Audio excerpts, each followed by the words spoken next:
சுருக்கமான ஒரு தேவ செய்தியாக இருந்தாலும்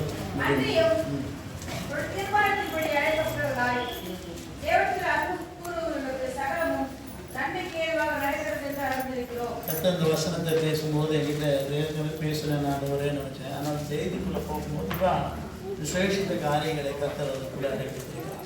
அன்றையும் கர்த்தருடைய அவருடைய ஆண்டவருடைய தீர்மானத்தின்படி அழைக்கப்பட்டவர்களா தேவனிடத்திலே அன்பு கூறுகிறவர்களுக்கு சகலமும் நன்மைக்கு ஏதுவாக நடக்கிறது என்று அறிந்திருக்கிறோம்.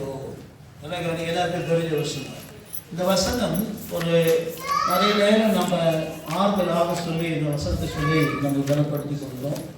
சில வேளையில் வாக்குத்தத்தமாக கூட இந்த வசனத்தை நாம் பார்த்துருக்கிறோம். ஆனால் இந்த நாளிலே இந்த தேவ செய்தி வசனத்தினுடைய ஒரு ஆழத்தை கேட்கும் பொழுது அல்லது கவனிக்கும் பொழுது கர்த்தர் பேசும் பொழுது அது டோட்டலாக ரொம்ப டிஃப்ரெண்ட்டாக இருந்தது. எனக்கு ரொம்ப பிரயோஜனமாக இருந்தது. அதனால் உங்களோடு கூட அதை பகிர்ந்து கொடுத்தேன். அருமையான கர்த்தருடைய பிள்ளைகளே, இந்த வசனத்தை நாம் கேஜேவி டிரான்ஸ்லேஷனில் பார்க்குறோம். ஆங்கிலத்தில் தமிழில் நமக்கு ஒரே டிரான்ஸ்லேஷன் தான். ஆனால் ஆங்கிலத்தில் நிறைய டிரான்ஸ்லேஷன்ஸ் இருக்குது. அதில் இந்த ஆங்கில டிரான்ஸ்லேஷனில் நாம் பார்த்தோம். ஆனால் இந்த டிரான்ஸ்லேஷனை ஆம்பிளிஃபைட் என்ற ஒரு டிரான்ஸ்லேஷன் பைபிள் இருக்குது. ஆம்பிளிஃபைட் என்று சொல்லி தமிழில் விரிவாக்க மொழிபெயர்ப்பு வேதாகமம் என்று பேர். விரிவாக்க மொழிபெயர்ப்பு வேதாகமம் நிறைய கவனிக்கணும். அப்படிப்பட்ட ஒரு ஆம்பிளிஃபைட் பைபிள் என்று ஒன்று இருக்கிறது. அந்த பைபிளில் இந்த வசனம் கொஞ்சம் ரொம்ப தெளிவாக கொஞ்சம் விளக்கமாக எழுதப்பட்டிருக்கிறது. நான் இங்கிலீஷில் படிக்கிறேன்.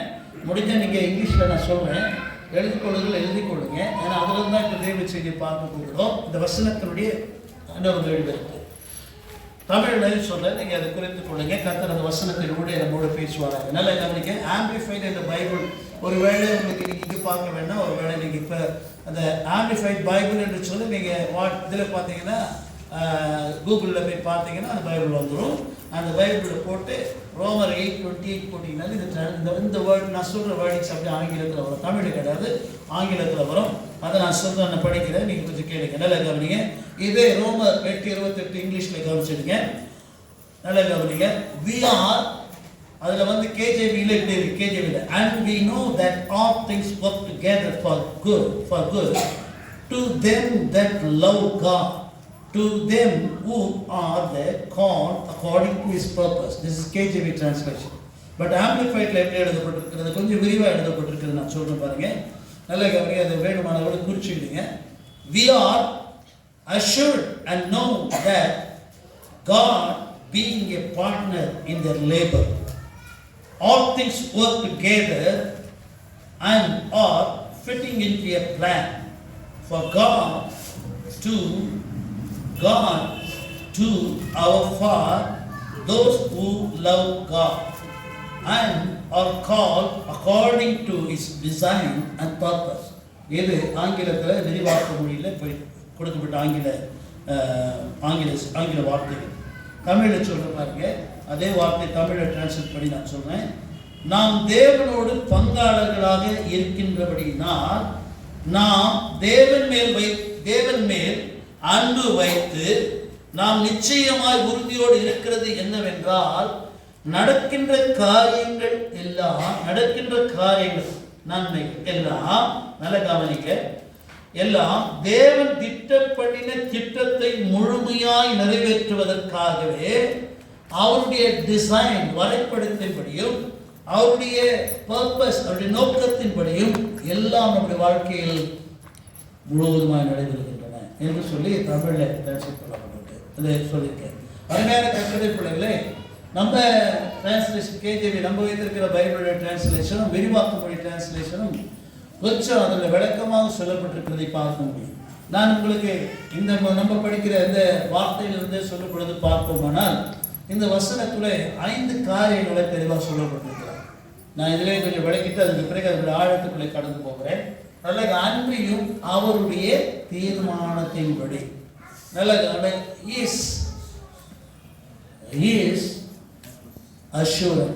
அஷூரன்ஸ் தீர்மானத்தின்படி ரெசல்யூஷன் என்று சொல்லுவாங்க. அஷூரன்ஸ் அவருடைய தீர்மானம். இதில் கவனிக்கணும், அவருடைய தீர்மானம். இரண்டாவதாக இந்த வசனத்துல அழைக்கப்பட்டவர்களாய் அவருடைய அழைப்பு. நல்லா கவனிங்க. Is assurance, is association, is association. அவரால் அழைக்கப்பட்டவர்களால்.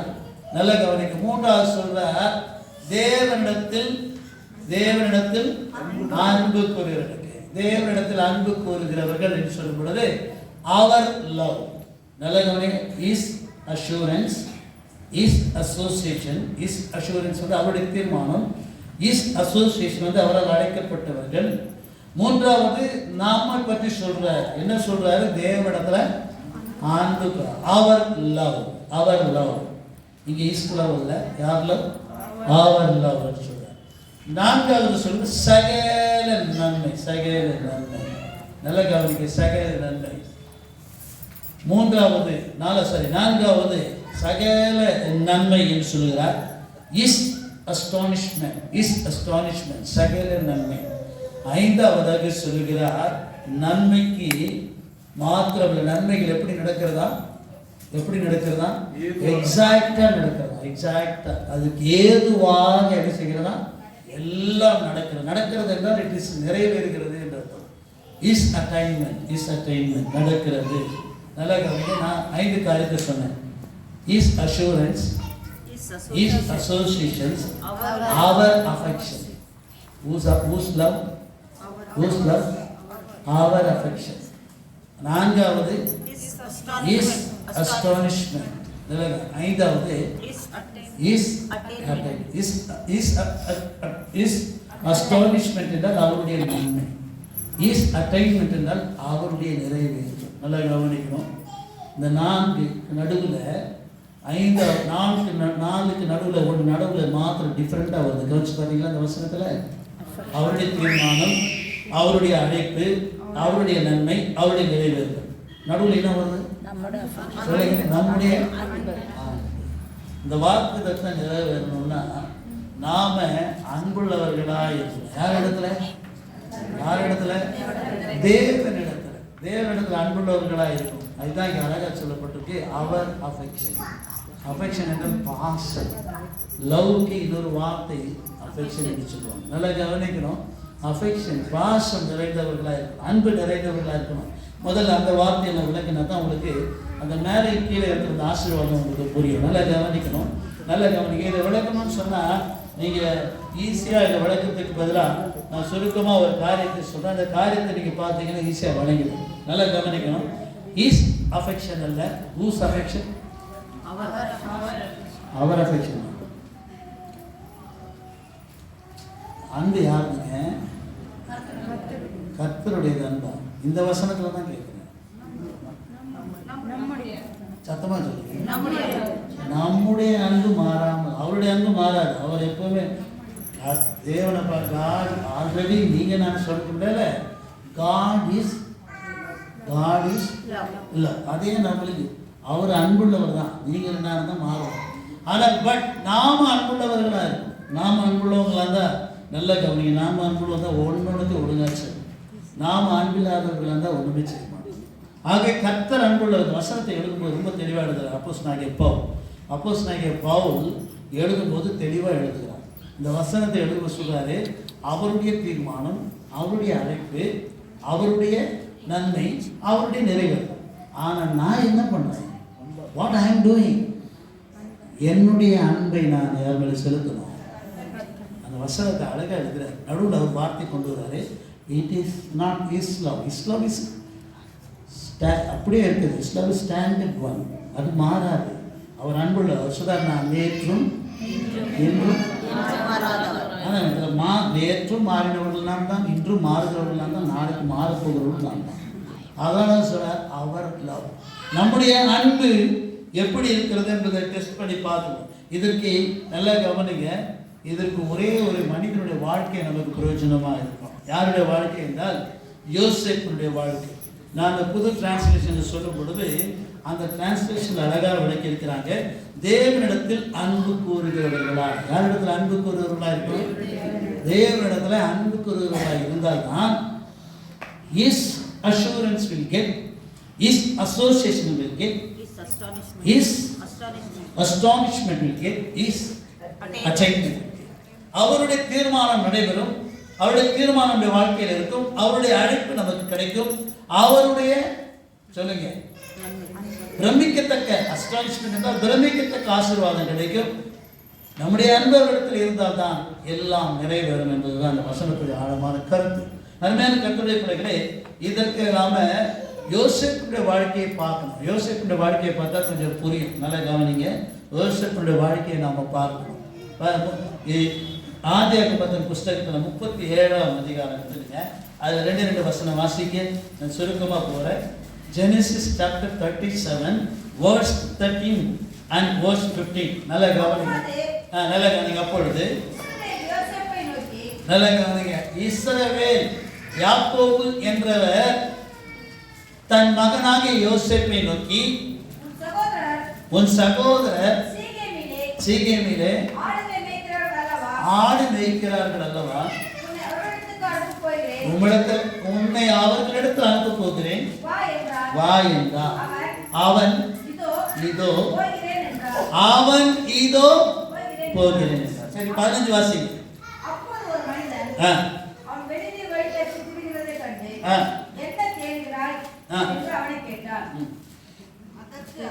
அதற்கு அவன் போதும். யாரை தேடுகிறது? நல்லா கவனிங்க. யோசேப்புடைய அன்பை தான் நீங்க பார்க்குறீங்க. யோசேப்பு நான் கடந்த மாதம் நினைக்கிறேன், கடந்த மாதம் சொல்லியிருக்கேன்னு நினைக்கிறேன், ஞாபகம் கடந்த மாதம் சொல்லியிருக்கேன். யோசேப்புடைய இயேசு கிறிஸ்துடைய நிறைய குணங்களை பழைய ஏற்பாட்டில் பரிசுத்தவான்கள் விளக்கியிருக்கிறாங்க, காண்பிக்கிறாங்க. யோசேப்பு தான் the highest quality of Jesus Christ we have seen in his life. யோசேப்புடைய வாழ்க்கையில் மாத்திரம்தான் இயேசு கிறிஸ்து அநேக குணாதிசயங்களை பார்க்க முடியும். அது எத்தனை குணாதிசயங்களை நான் சொல்லியிருக்கேன். How many characters we can see in Joseph's life by according to the life of Jesus Christ. இயேசு கிறிஸ்து வாழ்க்கையினுடைய எல்லா கேரக்டர்ஸும் யோசேப்புடைய வாழ்க்கையில் பார்க்க முடியும் என்று நான் ஒரு நம்பர்ஸ் சொன்னேன். இவ்வளோ இருக்குதுன்னு சொல்லி சொன்னேன். எவ்வளோ பேர் ஞாபகம் தெரியல. அதே போல தான் அருமையான கர்த்தருடைய பிள்ளைகளே, இவருக்கு நல்லா கவனிங்க. அப்பா கூப்பிட்டு மகனை பார்த்து சொல்றாரு, நீங்கள் அண்ணனை போய் பார்த்துட்டு வரணுண்டாங்க. இவர் போய் வரேன்னு சொல்கிறாரு. இவர் போய் ஊரெல்லாம் தெரிஞ்சு அலைஞ்சி தேடுறாரு, கிடைக்கல. பிரதர்ஸு அங்கே வழியில் பார்த்து கேட்குறேன், என்னப்பா தேடுறேன்னு கேட்டாங்க. எங்கள் அண்ணன்களை தேடுறேன்னா. அப்போ அவங்க அண்ணனுங்க இப்போ தான்ப்பா பக்கத்து ஊருக்கு போனாங்கன்னா. உடனே என்ன செய்கிறான், சரி எங்கே போக போகிறேன்னு உடனே எங்கள் அண்ணனை தேடி போகிறாங்க. நல்லா கவனிங்க. அவங்க அண்ணனுங்க எல்லாருமே யோசேப்பை கொலை செய்யணும்னு நினச்சாங்க. என்ன நினச்சாங்க? கொலை செய்யணும்னு நினச்சாங்க. அவங்க அப்பா அனுப்பும்போது நல்லா தெரியும். யோசேப்புக்கு 13 வயசுங்க, டீனேஜ் பார், 13 years. நல்லா கவனிங்க. எத்தனை வயசுல இருந்தால் யோசேப்புக்கு 13 வயசு பையனை நல்லா கவனிக்க 10 அண்ணனுங்க சேர்ந்து கொலை செய்யணும்னு நினச்சாங்க. 10 elder brothers wants to kill Joseph. இப்போ நல்லா தெரியும் யோசேப்புக்கு. 13 வயசுல தெரியுமா தெரியாதடா? ஏடா உன் அண்ணன் உனக்கு கொலை பண்ணுறான்னா உனக்கு தெரியுமா தெரியாதா? சொல்லுமா, நல்ல போயிட்டான் அவன் தான் போடுவேன் நாளைக்கு தலை பாரு கூட சொல்லணும். தெரியும், நல்லா தெரியும். 13 வயசு பையனுக்கு நல்லா தெரியும். அப்பா கூப்பிட்டு சொல்கிறாரு, நீ எங்கேப்பா போயிட்டு வா? அண்ணனுக்கு ஆடு மேய்க்க போயிருக்கிறாங்கடா சீக்கிரம் என்ற ஊருக்கு. அது எப்ரோன் என்ற இடத்துக்கு பல மைலுக்கு தள்ளி இருக்கு, பல கிலோமீட்டருக்கு தள்ளி இருக்கு. இவங்க எங்கே அனுப்புகிறாரு தெரியுமா? அப்பா மகனை கொலைக்காரங்க கிட்ட அனுப்புகிறாரு. கொலைக்காரங்க வெறியா இருக்கிறானுங்க, வெறியா இருக்காங்க. யோசேப்பை கொலை செய்யணும்னு இருக்கிறாங்க. 11வது பையன், 13 வயசு டீனேஜ் பாய். அப்பா சொல்கிறாரு, ஆகாரம்லாம் ரெடி பண்ணிட்டு பையன்கிட்ட சொல்கிறாரு, டேய் போய் கொடுத்துடுவாங்க.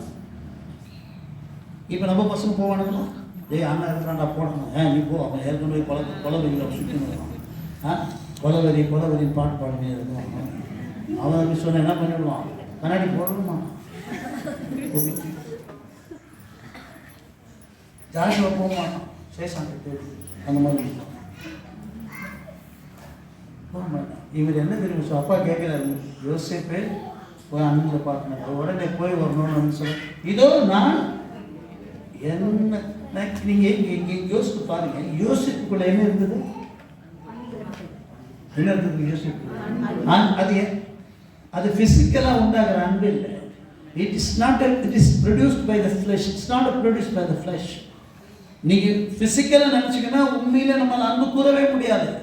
பட் அவனுக்குள்ள ஒரு தெய்வீக அன்பு என்ன சொல்லு, it is a divine love in him, divine love, divine love, that's called the love. அதான் சொல்றாரு, நீங்கள் தேவனிடத்தில் அன்பு கூர்ந்தால், நீங்கள் அவரிடத்தில் அன்பு கூறுகிறவர்களாக இருந்தால், நல்ல கவனிங்க, our love towards God, then only the divine love will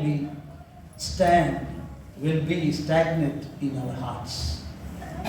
அது மாத்திரம் தேடிட்டு போறான், தேடுறான், அலையிறான், அதெல்லாம் தெரிஞ்சு பார்க்குறான், சீக்கிரம் இல்லவே இல்லை.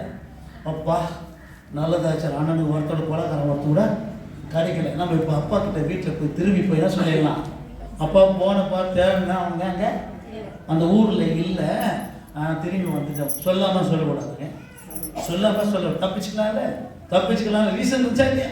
You can easily escape from his danger. You can easily escape from his enemies. அவன் தப்பித்து கொள்ளலாம். அவன் அது மாத்திரம் அங்கே வந்து ஒருத்தர் கேட்குறாங்க, என்னப்பா எங்கப்பா என்ன பண்ணிட்டு இருக்கீங்க, யார் தேடிட்டு இருக்கேன், எங்கள் அண்ணனை தேடிட்டு இருக்கேன். அவங்க அந்த ஊரில் இருக்கிறாங்க, அதுவும் நிறைய கிலோமீட்டர் தள்ளி போகணும், அந்த பிளேஸில் இருக்காங்க. உடனே அவன் தேடிட்டு போய் அவன் அண்ணனில் பார்க்குறான். கொஞ்சம் யோசித்து பாருங்க, அங்கே கூட எஸ்கேப் ஆகிருக்கலாம் இல்லையா, அங்கே கூட எஸ்கேப். ஆனால் அவனோட பொருளை இருந்தது என்ன அன்பு, தெய்வீக அன்பு. அந்த அன்பு தான் உங்களுக்கு எனக்கு ஆண்டவர் கேட்குறாங்க. எத்தனை பேருக்குள்ள அந்த அன்பு இருந்தால், நல்லா கவனிங்க தம்பி, நல்லா கவனிங்க, அந்த அன்பு இருந்தால், கர்த்தர் மேல அந்த அன்பு இருந்தால் நாம் தப்பு செய்வோம். அந்த அன்பு இருந்தால் ஜெபத்தில் என்ன மூடுவோம், வாய் மூடுமா கண்ணு மூடுவோமா? அந்த அன்பு இருந்தால் நாம் கெட்ட வார்த்தை பேச மாட்டோம்.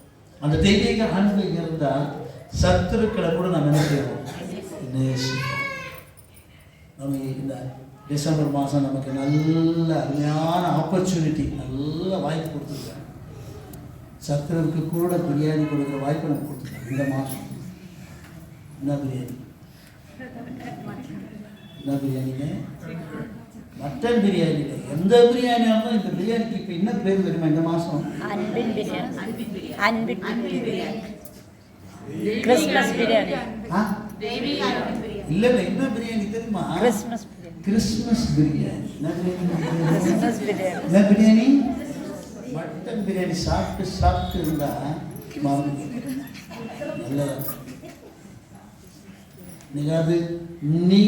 அது ஒரு கஞ்சி தண்ணியாக இருந்தால் கூட அந்த சத்துருவுக்கு கொடுக்கும்போது அவனுக்கு பிரியாணி தான் தெரியும். ஏன் தெரியுமா? நான் எவ்வளோ துரோகம் பண்ணேன், நான் எவ்வளோ அவங்களை கெட்ட திட்டினேன், எவ்வளோ வாங்கி தந்த மாதிரி பேசினேன், ஆனாலும் எனக்கு அன்பு வைத்து இந்த கஞ்சியை கூட எனக்கு கொடுக்குறாங்களேன்னு சொல்லி ரொம்ப பெருமையாக நினைப்பேன். This month is the love. Which love you have to show? அன்பு. நல்ல கவனிங்க, யோசேப்புக்குள்ளே இருந்தது. எங்கள் அண்ணன் கொலை செஞ்சவங்க கூட பரவாயில்லைங்க, அவங்களுக்கு ஆகாரத்தை பல மாதங்கள் அவருக்கு அங்கே தங்கியிருக்கிறாங்க. அதனால் வீட்டு ஆகாரம் கிடைக்காதுங்க. அங்கே இங்கே காட்டில் அவங்க எடுத்து போன ஆகாரம்லாம் க்ளோஸ் ஆகிட்டு அவங்க ஏதாவது அங்கே இங்கே ஏதாவது சாப்பிட்டு கிடக்கணும். அந்த அண்ணன்களுக்கு இவன் ஆகாரம் கொண்டு போகிறான். அவர்களை அவன் சத்ருவாய் பார்க்காமல் தெய்வீக அன்பு, கர்த்தரை அதிகமாக நேசித்தபடினாலே அந்த அன்பின் நிமித்தமாக சத்துருக்களை தைரியமாய் என்னை கொலை செஞ்சாலும் செய்யிட்ட பரவாயில்லை, அதே மாதிரி தான் அவங்க பண்றாங்க. ஆனாலும் பயப்படவே இல்லைங்க, பயப்படவே இல்லை. ஏன் தெரியுமா? அவனுக்குள் இருந்தது என்ன தெரியுமா? சத்தமா சொல்லுங்க. இன்னைக்கு நமக்குள்ள அந்த அன்பு இருக்கான்னு இந்த மாசம் நம்ம டெஸ்ட் பண்ணோம். நம்ம கர்த்தர் வாய்ப்பு கொடுக்குறோம். நம்ம செய்கிற கலகெல்லாம் முருகு வடை எல்லாவற்றையும் நம்ம சத்துருக்களுக்கு கொடுக்க ஒரு நல்ல தரம். நமக்கு நேசிக்கிறவங்க, தீபாவளிக்கு ஸ்வீட் அனுப்பிச்சவங்க, அப்புறம் நான் என்னங்க சொல்லியிருக்கேன், ரம்ஜானுக்கு சொல்லிங்க பிரியாணி அனுப்பிச்சவங்களுக்கே அனுப்பிட்டு இல்லைங்களா? அனுப்புங்க. That's all good, nice, best. But why can't you remember the enemies of ours? நம்முடைய சத்துருக்களை நேசிக்கிற ஒரு அன்பு நமக்குள்ள இருக்குமானால் அந்த அன்பு பேர் நம்முடைய அன்பு அல்ல, தெய்வீக. அல்லேலூயா, அல்லேலூயா. ஆகவே தான் இந்த வசனம், இந்த அன்பு இருந்தால் is assurance you will get, is association you will get, is astonishment will happen to you, is attainment will fulfil. கண்டிப்பாக நடக்கும். சரிங்களா? எத்தனை பேர் நம்ம இந்த அன்புக்கு நம்ம ஒப்பு கொடுப்போம்? அதோட இயேசுனார், தேவன் தம்முடைய ஒரே பேரான குமாரனை விசுவாசிக்கிறவனோ அவனுக்கு கெட்டு போகாமல் நித்திய ஜீவனை அடையும்படிக்கு இவ்வளவாய் எவ்வளவாய்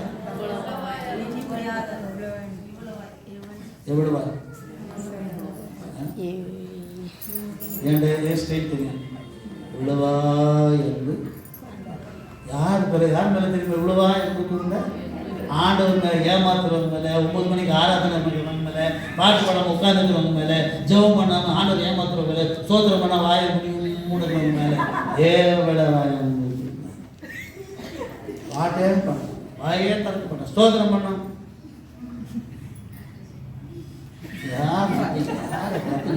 யாரை திட்டுறீங்க? உண்மையில அன்பு கூறாது. உன்னை கை விட்டுருந்தா இந்த கொரோனா செத்து போயிருக்கணும். நீ பார்த்துருக்கீங்க எத்தனை பேர் பாடி தூக்கி விசிறடிச்சாங்க. சும்மா தூக்கி போய் குப்பை போடுற மாதிரி போட்டாங்க. நீங்கள் அத்தியிலே ஒரு சம்பவம், கணவன் கூட பாடி போய் புதைக்க முடியல. Husband couldn't do that. You know that everything. Even though God is loving grace. கர்த்தர் வேலை செய்கிறார். அன்பை நமக்கு நிறைந்திருக்குமானால் இந்த ஆண்டிலே நாம் இந்த மாதத்தில் கர்த்தரோட அன்பை இந்த மாதத்திலிருந்து வெளிப்படுத்துவோம். கர்த்தர் நிச்சயமாகவே ஆசீர்வதிப்பார். முதல் குறிப்புக்கு நான் வருகிறேன். அவருடைய தீர்மானம் இஸ் அஷூரன்ஸ். நல்லா கவனிங்க. அந்த குறிப்புக்கு நாம் வருவோம். சரிங்களா? இந்த குறிப்பில் பாருங்க, நல்லா கவனிக்கணும்.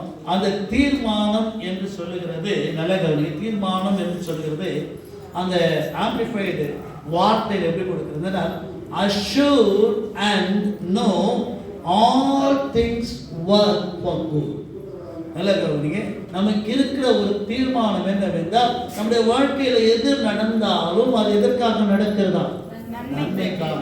நமக்கு எது நடந்தாலும் கர்த்தர் ஒரு தீர்மானம் நம்ம மேல வச்சிருக்காரு. God has a purpose on you.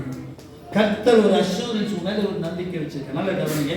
இதுக்கு யோசேப்புடைய வாழ்க்கையை தான் நான் உங்களுக்கு உதாரணமாக சொல்ல போகிறேன். வேற ஒன்றுமில்லை. யோசேப்புடைய வாழ்க்கையில நம்ம பார்க்கும் பொழுது நல்லா கவனிக்கணும்.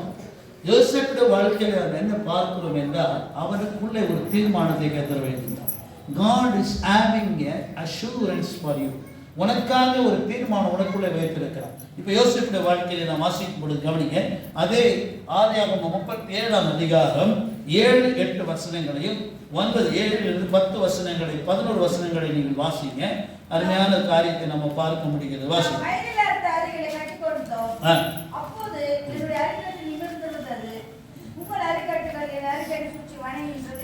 சரி பாருங்க. நீ எங்கள் மேல் துரத்தனம் பண்ணுவாயோ, நீ எங்களை ஆளப் போகிறாயோ என்று சொல்லி அவன் சொப்பனங்கள் நிமித்தமும் அவன் வார்த்தைகள் நிமித்தமும். அடுத்த வருஷம் நட்சத்திரங்கள் வாசிங்க சிஸ்டர். நட்சத்திரம் எல்லாரும் என்ன மனைவி வேறொரு சொப்பனம் கண்டு. அது எத்தனை வருஷம்? 9ஆம் வருஷம். சாரி 9. நான் இன்னும் ஒரு சொப்பனத்தை கண்டேன். சூரியனும் சந்திரனும் 11 நட்சத்திரங்களை வணங்கி நின்றது என்றான். போதும். நல்லா கவனிங்க. 2 வசனத்தை மாத்திரம் கவனிக்கீங்க. என்ன நேரங்கிற ஒரு கனவு காண்றாரு. அவங்க வயலில் அரிக்கட்டெல்லாம் அறுத்துட்டு இருக்கிறாங்க. நல்லா கவனிங்க. அவங்க அந்த வயலில் இருக்கிற அந்த கதிர்கள் எல்லாம் அறுத்து கொண்டு இருக்கிறாங்க. அறுத்து கட்டுறாங்க. கட்டிட்டு எல்லாம் வைக்கிறாங்கம்மா. அப்படி வைக்கும் போது யோசேப்புடைய அரிக்கட்டு நடுவில் இருக்கிறா. மற்ற அரிக்கட்டுகள் எல்லாம் யோசேப்பு வணங்கி கொண்டிருக்கிறான். இது ஒரு ட்ரீம். நல்லா கவனிங்க. இது ஒரு ட்ரீம். செகண்ட் ட்ரீம் என்ன பார்க்குறாரு? நட்சத்திரங்களை பார்க்கிறார். நல்லா கவனிங்க.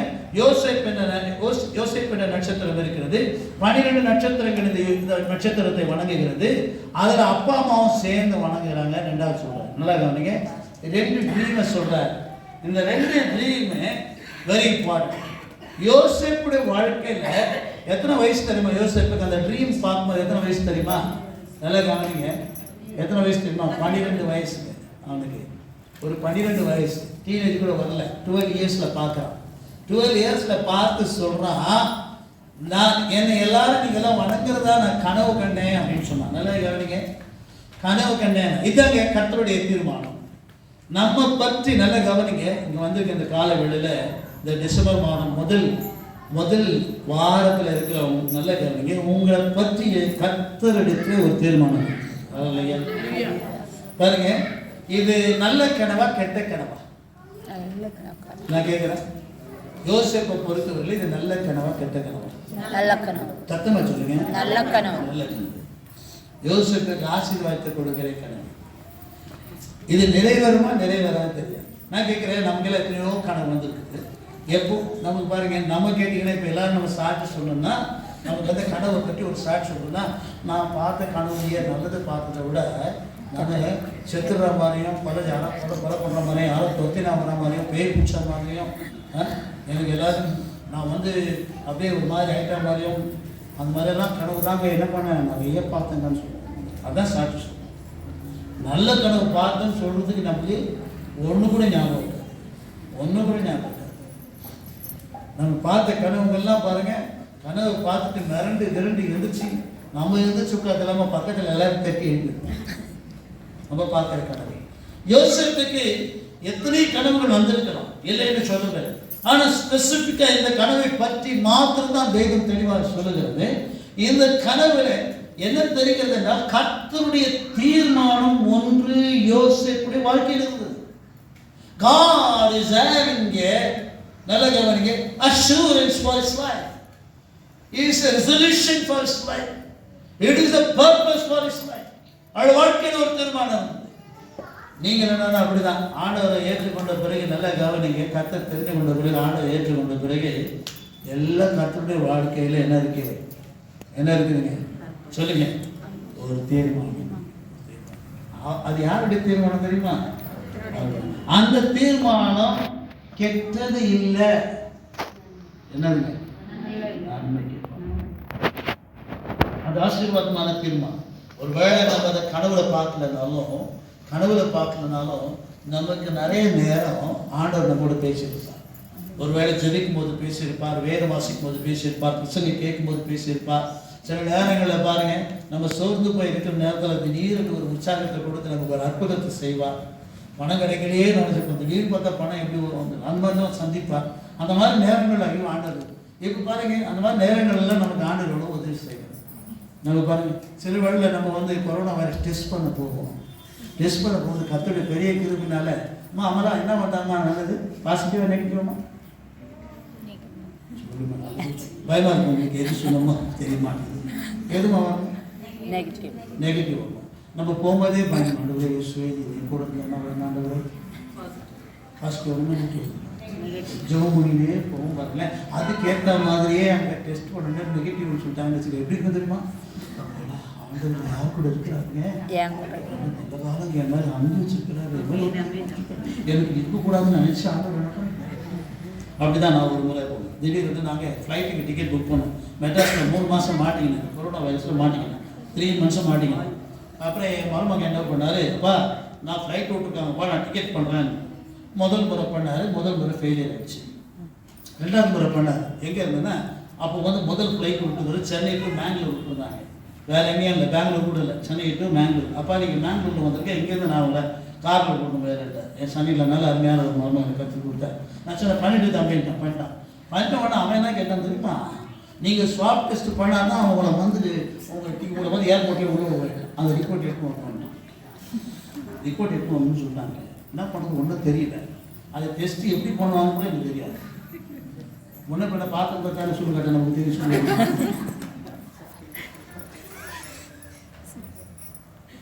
நான் என் மனைவியாக போகும்போதே என் ஃபேமிலி டாக்டர் என்னோடய ஃப்ரெண்டு ஒருத்தர் இருந்தாங்க, மேபிள் சொல்லிட்டு சிஸ்டருக்காக அவங்களுக்கு ஃபோன் பண்ணேன். அவன் சொன்னால் ஒன்றும் பயம் இல்லை, அது இப்படி பண்ணுவாங்கன்னாங்க. சரி என்னம்மா பயமாக இருக்குது, என்ன டெஸ்ட்டு? கொரோனா. அதுக்கு என்ன டெஸ்ட்டாக தெரியும்? என்ன பேர்? Corona test.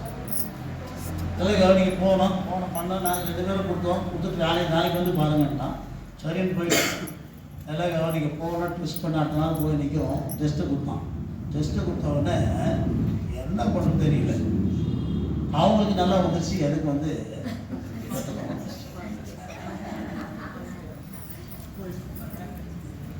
எட்டனா வந்துச்சு. எங்களோட போனால் பரவாயில்லைங்க, ஏக்தம் கார்பரேஷன் ஒன்றும் பேசி போகுது. எங்கே வரும் அவங்க சீக்கிரம் அனுப்பிட்டாங்க. ஒன்றுமே புரியல. இனி வீட்டுக்கு போய் நிற்கிறேன், கார்பரேஷன் வந்து நிற்கிறேன். யாருக்கு வெஸ்டிங் மோசஸ் அப்படின்னா நான் வாங்கிட்டாங்க. உங்களுக்கு கொரோனா வைரஸ் இருக்கு, அழப்பாவினா நல்லா இருக்கு. யார் சொல்லுங்க? இந்த பாருங்க ரிப்போர்ட் எங்கே இருந்தீங்க, நீங்கள் எங்கே டெஸ்ட் பண்ணீங்க, எங்கே இருந்தீங்க, எல்லாமே வந்துச்சாங்க. என்னன்னா உடனே அவன் அவன் பேசிட்டே இருக்கலாம், பேசிட்டு போயிட்டான். இல்லை நீங்கள் இது பண்ணணும் அது பண்ணணும், நான் கூட எனக்கு ஒன்றுமே இதை போடாமல் திருத்திட்டாங்க.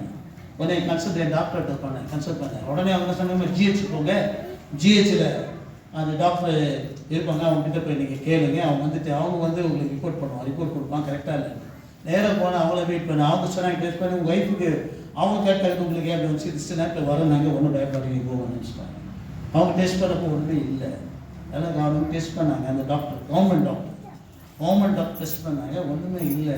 ஆனால் அங்கே என்ன பண்ணாங்க, பிளட் ஈவன் லேபில் பண்ணும்போது அப்படி கொடுக்குது. நல்லா கவனிங்க, பயந்துட்டேன். கொஞ்சம் யோசித்து பாருங்கள். நம்ம நினைக்கிற சில வேலைகளில் நம்ம நினைக்கிறோம் எல்லாமே. அந்த டைமில் உண்மையில் ரொம்ப தைரியமாக இருந்தேன். எனக்கு ஒன்றும் வரலன்னு நான் நினச்சேன். ஆனால் கர்த்தருடைய கிருபையினால ஒன்றுமே வரல. அன்னைக்கு வந்ததுன்னு நினச்சி பயந்துருந்தேன்னா, நேற்று ஒருத்தர் ஃபோன் பண்ண சொன்ன பாருங்க, பாஸ்டர் நான் உங்களுக்கு எல்லாருக்கும் ஃபோன் பண்ணி எழுதுறேன். Because God is having purpose. உங்களை குறித்து நீங்க எந்த negative positive don't father anything at all. God is purpose. Hallelujah. என்ன நடந்தாலும் thank you Jesus. உண்மையிலே சொல்ல ரொம்ப தைரியமா இருந்தேன். நல்லா சாப்பிட்டேன், நல்லா இருந்தேன். ஒரு நாள் கூட கொடுத்த டயட்டை நான் ஒழுங்காக கடைபிடிச்சோன்னே இல்லை. அது வேற கத்துடைய பிள்ளைகளுக்கு சொல்ல கேட்டீங்கன்னா கர்த்தர் ஜெயம் எடுத்தார். இனிமேல் உயிரோடு இருக்குன்னா இல்லையா? இந்த டவுட் என்ன இருக்கலாம்? நான் உயிரை இருக்கணும்னா இல்லைன்னு இருக்கு டவுட் இருக்கு. ஹல்லேலூயா ஹல்லேலூயா. உயிரோடு இருந்தா என்ன நிறைய பேர் இருக்கு. நீங்கள் அலிலியா சொல்லும் போது கண்டுபிடிச்சு பாஸ்டர் உயிரோடு இருக்கிறார் எப்படி கத்தி பண்ண தெரியுமா? உண்மையிலே அத்தனை நீங்கள் உங்களை பற்றி தான் கவலைப்படுறீங்க, பாஸ்டர் பற்றி ஒரு நாள் சந்தோஷமா ஹல்லேலூயா. போய் காட்டுற மாதிரி God is having a purpose. Be positive or negative. Don't bother anything. God is having a தீர்மானம். உனக்கு ஒரு தீர்மானம் வச்சு அது ப்ராஜெக்ட் நிறைவேறுகிற வரையில் உனக்கு ஒன்று நடக்கிறார். எல்லாம் தைரியமாக எடுத்துருங்க. கர்த்தர் இந்த கடைசி இந்த வருடத்துடைய கடைசி ஆண்டு சொல்றாரு, உன்னை குறித்து யோசேப்பை குறித்து நல்ல தீர்மானத்தை கர்த்தர் வைக்கிறவர்களை உட்கார்ந்துட்டு ஒவ்வொரு நல்ல தீர்மானம். அல்லேலூயா. நீங்க கெட்ட கனவை தூக்கி போடுங்க, நல்ல கனவை நினைங்க. இன்னைக்கு நல்ல கனவை போல கர்த்தர் உங்களோட பேசிக் கொண்டிருக்கிறார். ஒருவேளை இன்னைக்கு சோர்ந்து போய் வேதனையோடு கண்ணீரோடு கவலையோடு பிரச்சனையோடு வேதனையோடு எந்த சூழ்நிலையில் வந்தாலும் சரி, one thing is definite, you have a good assurance. அல்லேலூயா. ரெண்டாவது பாருங்க, ரெண்டாவது குறிப்பு சொன்ன என்ன சொன்னாங்க? ரெண்டாவது மறந்துடும் அவருடைய தீர்மானம், அவருடைய அழைப்பு is calling, is calling. நல்ல அவருடைய அழைப்பு. God has called us. அவருடைய அழைப்பு. நல்ல கவனிங்க. இதுல கூட கர்த்தருடைய அழைப்பு என்று சொல்லுகிற வேளையில கர்த்தர் என்ன அழைத்தார். நம்ம நிறைய நேரம் சொல்றோம் அழைக்கப்பட்டவர்கள் அநேகர், நம்ம அந்த வசனத்துக்கு போறோம்ல. இந்த அழைப்பு அதுல கொஞ்சம் எக்ஸ்ட்ராடினரியா காண்பிக்கிற ஒரு அழைப்பு. அதுல வேரியேஷன் காட்டுறாரு, அதுல டிஃபரன்சியேஷன் காட்டுறாரு. நல்ல கவனிங்க. இப்படி இந்த அழைப்புல இது ஒரு வேற ஒரு விதமான அழைப்பு. இந்த அழைப்பை குறித்து நம்ம பார்க்கணும் அப்படின்னு நல்ல கவனம். நான் ஆங்கிலத்தில் சொன்ன அழைப்பு என்பது இங்கிலீஷ்ல என்ன சொன்னேன்? Is association. அழைப்பு என்கின்ற வார்த்தையோட ஆழமான கருத்துக்களை மாற்றம் நான் உங்களுக்கு மெசேஜ் இந்த வசனத்துடைய டீப்பை தான் சொல்லிட்டு இஸ் அசோசியேஷன். நம்ம அழைத்தவர் பொய் சொல்லுகிறவர் அல்ல. வேதம் சொல்ல நம்ம அழைத்தவர் சத்தமற்ற நம்ம அழைத்தவர் is a true God. Is a reality. உன்னை அழைத்த தேவன் is a reality. அந்த கான்செப்ட்ல நம்ம இந்த வசனத்தை கவனிக்கணும். உன்னை அழைத்தவர் தெரிந்து கொள்ளப்பட்டவர்களை மாத்திரமல்ல, இது ஒரு விசேஷமா இருக்கு. அதை எப்படி வளர்க்கணும்னா யோசிப்புடைய லைஃப்ல தான் பார்க்கணும். யோசிப்புடைய லைஃப்பை பார்த்தா இந்த அசோசியேஷன் சிம்பிளா புரியும். நல்ல கவனிக்கு வாசிங்க. அதே நீங்க ஆதியாகமத்தின் புஸ்தகத்தில் எடுங்க, 39ஆம் அதிகாரத்தை எடுங்க, 20, 21, 21 வசனத்தை 20, 21 வாசிங்க. யோசேப்பு எஜமான் அவனை பிடித்து ராஜாவின் கட்டளையால் காவலில் வைக்கப்பட்டவர்கள் சிறைச்சாலையிலே அவனை ஒப்புவித்தார்.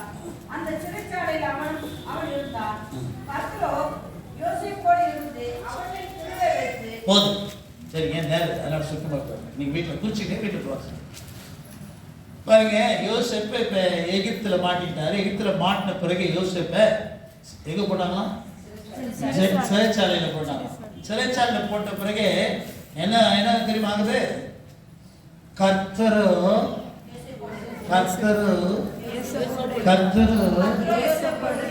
ரைட், ஓகேவா? அடுத்த வசனம் வாசிங்க, நல்லா கவனிங்க. அதே ஆதியாகமம் 37ஆம் அதிகாரம் 20-22 வாசிங்க.